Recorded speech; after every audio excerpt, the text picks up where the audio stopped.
ఈ మధ్యకాలంలో నిజామాబాద్లో కానీ చుట్టుపక్కల ప్రాంతాలలో కానీ రైడ్స్ చేసినప్పుడు వ్యభిచార గృహాలలో రైడ్ చేసినప్పుడు మనకు అర్థమైంది ఏంటంటే చుట్టుపక్కల గ్రామాల నుంచి పరిచయస్తులను తర్వాత తెలిసిన వాళ్ళను డబ్బులు ఇచ్చి ఇక్కడికి పిలిపించి వ్యభిచారం చేస్తున్నట్టు తెలిసింది. వాళ్ళ మీద కేసులు నమోదు చేయడం జరిగింది. సో ఈ ఆర్గనైజ్డ్గా కొంతమంది చేస్తున్నారు. ఎవరైతే నమ్మి సిటీకి వచ్చినప్పుడు లేకపోతే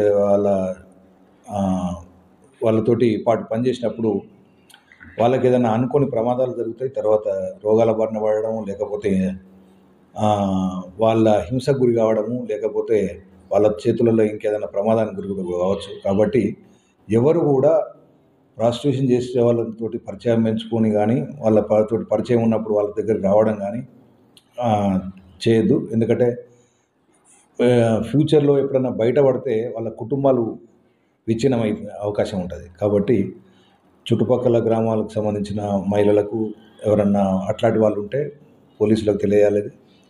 అట్లాంటి వాళ్ళని అవాయిడ్ చేయాలని కోరుతున్నాం. Thank you.